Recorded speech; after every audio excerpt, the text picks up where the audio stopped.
Hello my dear friends, welcome back to my channel. കുറേ നാളായി നിങ്ങളെയൊക്കെ കണ്ടിട്ട്. എൻ്റെ വീഡിയോ ആയിട്ട് ഞാൻ വന്നിട്ട് കേട്ടോ.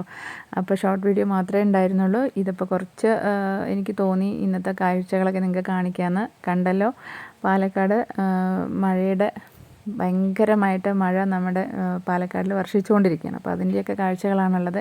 ഇവിടെ മാത്രമല്ല, ഞാനിരിക്കുന്നത് ഒലവക്കോട് ഭാഗത്താണ്. പക്ഷേ ഇവിടെ മാത്രമല്ല, എല്ലാവിടെയും ഉണ്ട് കേട്ടോ, പല ഭാഗങ്ങളിലും ഉണ്ട്. ഇതിനു മുമ്പ് ഞാൻ താമസിച്ചിരുന്നത് മേപ്പറമ്പ് സൈഡായിരുന്നു കേട്ടോ. പാലക്കാട് മേപ്പറമ്പ് എന്ന് പറയുന്ന സ്ഥലത്താണ്. അവിടെയൊന്നും എനിക്ക് അത്രയും പ്രശ്നമൊന്നും ഉണ്ടായിരുന്നില്ല. അപ്പോൾ ഈ വർഷം ഞങ്ങൾ പുതിയ വീട്ടിലോട്ട് താമസമാക്കിയിട്ടാണ് അപ്പോൾ ഇങ്ങനെയൊക്കെ നമ്മൾ അനുഭവിക്കുന്നത്. പടച്ചവൻ എല്ലാവരെയും ഈ മഴക്കെടുതിയിൽ നിന്നും കാത്തുരക്ഷിക്കട്ടെ. പല സ്ഥലങ്ങളിലും ഉരുൾപൊട്ടലൊക്കെ ഉണ്ടായിട്ടുണ്ട്, വയനാട്ടിലും അവിടെയൊക്കെ. എല്ലാവരെയും ദൈവം തന്നെ കാത്തുരക്ഷിക്കണം. വേറെ പടച്ചവനോട് പ്രാർത്ഥിക്കുകയല്ലാതെ നമുക്ക് വേറെ വഴിയില്ല. എല്ലാ അപകടങ്ങളിൽ നിന്നും എല്ലാവരെയും കാത്തുരക്ഷിക്കട്ടെ. അതിനോടൊപ്പം ഞാൻ അർജുന് വേണ്ടി പ്രാർത്ഥിക്കുന്നു. അതിനെക്കുറിച്ച് ഞാൻ ആലോചിക്കുമ്പോൾ തന്നെ മനസ്സിനൊരു വിങ്ങലാണ്. ഒരുപാട് പേര് കഷ്ടപ്പാടും ബുദ്ധിമുട്ടൊക്കെ സഹിച്ച് പുറത്ത് പോയി പണിയെടുക്കുന്ന എല്ലാ ആൾക്കാർക്കും പഠിച്ചവനെ, അവരുടെ കുടുംബത്തിന് വേണ്ടി കഷ്ടപ്പെടുന്നവരൊക്കെ ഒരുപാട് പേര് പുറത്ത് പോയി ജോലി എടുക്കുന്നുണ്ട്. എല്ലാവർക്കും സേഫായിട്ട് വീട് തിരിച്ച് എത്താനുള്ള തൗഫീഖ് അല്ലാഹു കൊടുക്കട്ടെ എന്നുള്ള പ്രാർത്ഥന മാത്രമേ എനിക്കുള്ളൂ. ഞാൻ എന്നും ദുആ ചെയ്യുന്നത് അതിനാണ്. എൻ്റെ കൂട്ടുകാരും അതുപോലെ എല്ലാവർക്കും വേണ്ടി ദുആ ചെയ്യണം, പ്രാർത്ഥിക്കണം. നമ്മുടെ പ്രാർത്ഥനയിലെങ്കിലും ഈ പ്രകൃതിക്ഷോഭങ്ങളിൽ നിന്ന് നമ്മളെ കാത്തുരക്ഷിക്കട്ടെ. പിന്നെ ഇതൊക്കെയാണ് ഇപ്പോൾ എൻ്റെ വീട്ടിലെ അവസ്ഥകൾ ഇതൊക്കെയാണ്. നമ്മുടെ ചുറ്റും വെള്ളമാണ്. പിന്നെ നമ്മുടെ ഒരു സൈഡ് തോടായതുകൊണ്ട്, വീടിൻ്റെ ബാക്ക് സൈഡ് തോടായതുകൊണ്ട് നന്നായിട്ട് വെള്ളം കുത്തി ഒഴുകി പോകുന്നുണ്ട് കേട്ടോ. അപ്പോൾ കാണാൻ നല്ല രസമൊക്കെ ആണെങ്കിലും ഉള്ളിൻ്റെ ഉള്ളിലൊരു ആദിയുണ്ട്. കാരണം കേരളത്തിൻ്റെ പല ഭാഗങ്ങളിലും പാവപ്പെട്ട ഒരുപാട് പേര് കഷ്ടപ്പെട്ട് അവരുടെ വീട് പോയി, നാശനഷ്ടങ്ങൾ സംഭവിച്ചു. അപ്പോൾ അതൊക്കെ കാണുമ്പോൾ നമുക്ക് ഒരുപാട് സങ്കടമുണ്ട്. എല്ലാവരെയും അള്ളാഹു കാത്തുരക്ഷിക്കട്ടെ. എല്ലാ കഷ്ടപ്പാടുകളിൽ നിന്നും ഒരു മോചനം ഉണ്ടാവട്ടെ. അത്രയേ ഉള്ളൂ. അപ്പം ആ ഒരു പ്രാർത്ഥനയോട് കൂടിയിട്ടാണ് ഞാൻ എല്ലാ ദിവസവും ഇരിക്കുന്നത്. ഇപ്പോൾ മഴക്കാലം വരുമ്പോൾ തന്നെ നമുക്കിപ്പോൾ പേടിയാവാൻ തുടങ്ങിയിട്ടുണ്ട്.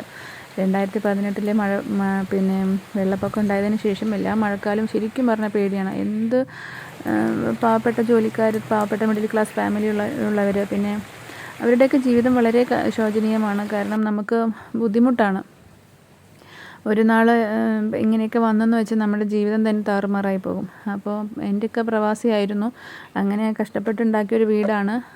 അപ്പോൾ നമുക്കൊക്കെ ഈ വീടിനൊക്കെ വല്ലതും സംഭവിക്കാൻ പറഞ്ഞാൽ നമ്മുടെ വിഷമം തന്നെയാണ്. പഠിച്ചവൻ എല്ലാത്തിൽ നിന്നും ഞങ്ങളെ കാത്തുരക്ഷിക്കട്ടെ, എല്ലാവരെയും കാത്തുരക്ഷിക്കട്ടെ എന്നാണ് പ്രാർത്ഥിക്കുന്നത്.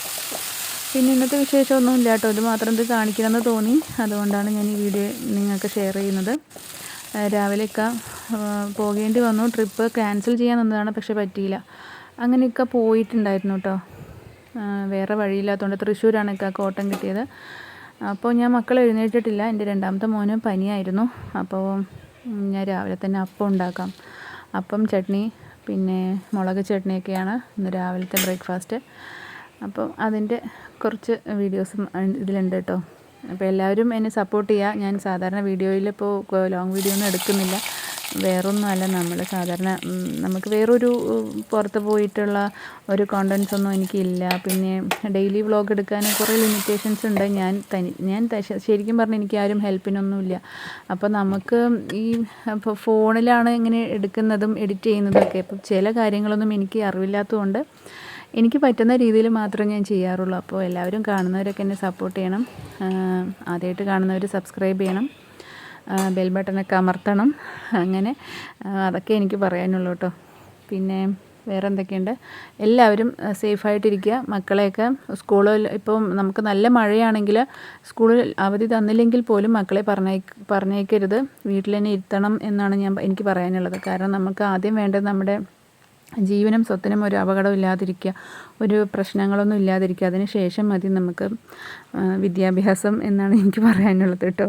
വിദ്യാഭ്യാസത്തിൻ്റെ ഇതൊന്നും അല്ല ഞാൻ പറയുന്നത്. കറക്റ്റായിട്ട് പ്രോപ്പറായിട്ട് പോകണമെന്നൊന്നുമില്ല. കാരണം എന്താ വെച്ചാൽ ഈ മഴക്കാലത്തൊക്കെ നമ്മൾ ഒരുപാട് ഇതൊക്കെ നിർബന്ധമായിട്ട് കുട്ടികളെ പറഞ്ഞയക്കുമ്പോൾ കുറേ സ്ഥലങ്ങളിൽ എന്തെല്ലാം പ്രശ്നങ്ങളാണ്. അതൊക്കെ കേൾക്കുമ്പോൾ തന്നെ നമുക്ക് പേടിയാണ്. പിന്നെ എൻ്റെ ഇക്ക പോയിട്ടൊരു വീഡിയോ അയച്ചിരുന്നു കേട്ടോ. ഇക്ക തൃശ്ശൂരാണ് പോയത്. അപ്പോൾ അവിടെയും റോട്ടിലൊക്കെ വെള്ളം. അപ്പോൾ അതിൻ്റെ വീഡിയോ എനിക്ക് അയച്ച് തന്നതാണ്. അതും ഞാൻ നിങ്ങൾക്ക് അത് ഷെയർ ചെയ്ത് തരികയാണ്, എൻ്റെ വീഡിയോയിൽ ഉൾപ്പെടുത്തുകയാണ്. അപ്പോൾ ഇങ്ങനെയൊക്കെയാണ് മൊത്തം. അപ്പോൾ എല്ലാവരും പ്രാർത്ഥിക്കുക, എല്ലാവരും സേഫായിട്ടിരിക്കുക, പുറത്തിറങ്ങുമ്പോൾ വളരെ ശ്രദ്ധിക്കുക. പിന്നെ മഴക്കാലത്ത് വരുന്ന അസുഖങ്ങളിൽ നിന്നൊക്കെ നമ്മൾ സേഫായിട്ടിരിക്കണം. വളരെ ശുചിത്വം പാലിക്കണം. ഭക്ഷണങ്ങളൊക്കെ ചൂടുള്ള ഭക്ഷണങ്ങളൊക്കെ കഴിക്കുക. ഒരുപാട് തണുത്ത ഭക്ഷണമോ പഴകിയ ഭക്ഷണങ്ങളൊന്നും കഴിക്കാതിരിക്കുക. ഇതൊക്കെ തന്നെ നമുക്ക് ഈ മഴക്കാലത്ത് ശ്രദ്ധിക്കാനുള്ള കാര്യങ്ങൾ. അപ്പോൾ എല്ലാവർക്കും നന്മ വരുത്തട്ടെ, എല്ലാവരും സന്തോഷമായിട്ട് ഹാപ്പി ആയിട്ട് ഇരിക്കട്ടെ എന്നുള്ള പ്രാർത്ഥനയോട് കൂടിയിട്ടാണ് ഞാൻ എൻ്റെ ഈ വീഡിയോ നിങ്ങൾക്ക് ഷെയർ ചെയ്യുന്നത്. ഇത്രയേ ഉള്ളൂ കേട്ടോ, ഒരു കൊച്ചു വീഡിയോ ആണ്. അപ്പോൾ വീഡിയോ കണ്ട് എല്ലാവർക്കും ഇഷ്ടമാവുകയാണെങ്കിൽ ലൈക്ക് ചെയ്യുക, കമൻറ്റ് ചെയ്യുക, ഷെയർ ചെയ്യുക, സബ്സ്ക്രൈബ് ചെയ്യുക. അപ്പോൾ കുറച്ച് നേരം കഴിഞ്ഞിട്ട് ഞാൻ പുറത്തിറങ്ങി നോക്കിയപ്പോൾ എന്താണെന്ന് വെച്ചാൽ കുറച്ച് വെള്ളമൊക്കെ അങ്ങോട്ട് താഴ്ന്നു പോയിട്ടുണ്ടായിരുന്നു. അപ്പോൾ ഒരു സമാധാനം. എന്നാലും മഴ നിന്നിട്ടൊന്നുമില്ല, ചാറ്റൽ മഴ വീണ്ടും ചിനാന്ന് പെയ്തുകൊണ്ടിരിക്കുന്നുണ്ടായിരുന്നു കേട്ടോ. അപ്പോൾ നമ്മൾ നേരെ കാണുന്ന തെങ്ങുംതൊപ്പൊക്കെ ഫുൾ വെള്ളത്തിലായിരുന്നല്ലോ, ഞാൻ രാവിലെ കാണിച്ചു തന്നല്ലോ, വെള്ളത്തിലായിരുന്നു. ഇതിപ്പോൾ ഏകദേശം ഒരു 11:30 മണിയാകുമ്പോഴേക്കും കുറച്ചൊക്കെ ഇങ്ങനെ ആയിട്ടോ. അപ്പോഴേക്കും പിന്നെ തേങ്ങ വീണ് കിടക്കുന്നുണ്ടായിരുന്നു. സാധാരണ ഇവിടെ ഇങ്ങനെ തേങ്ങ വീഴുമ്പോൾ അപ്പുറത്ത് പരിസരവാസികളൊക്കെ എടുത്തിട്ട് പോകാറുണ്ട്. നമ്മളും ചിലപ്പോൾ കാണുമ്പോൾ എടുക്കും, കാരണം ഇത് നശിച്ചു പോകുന്നതിലും നല്ലതല്ലേ നമുക്ക് ഉപയോഗിക്കാൻ പറ്റുന്നതാണെങ്കിൽ നമ്മൾ എടുക്കുന്നത്. അപ്പോൾ അങ്ങനെ ഒരു തേങ്ങയൊക്കെ കിട്ടി. അപ്പോൾ ആ തേങ്ങ കൊണ്ട് ഞാനിന്ന് കറി വെക്കാം എന്ന് തീരുമാനിച്ചിട്ടുണ്ട്. തേങ്ങയുണ്ട് കേട്ടോ, എന്നാലും ഒരു തേങ്ങ കിട്ടി എനിക്ക്, അപ്പോൾ അതിൻ്റെ സന്തോഷം. അപ്പോൾ അത്രയേ ഉള്ളൂ ഇന്നത്തെ വിശേഷം. അടുത്ത വീഡിയോയിൽ ഞാൻ എപ്പോഴെങ്കിലുമൊക്കെ വരാം. എല്ലാവരും എൻ്റെ വീഡിയോയ്ക്ക് സപ്പോർട്ട് ചെയ്യണം, ലൈക്ക് ചെയ്യണം, ഷെയർ ചെയ്യണം, സബ്സ്ക്രൈബ് ചെയ്യണം. Thank you. നെക്സ്റ്റ് വീഡിയോയിൽ കാണാം. അതുവരേക്കും ബൈ.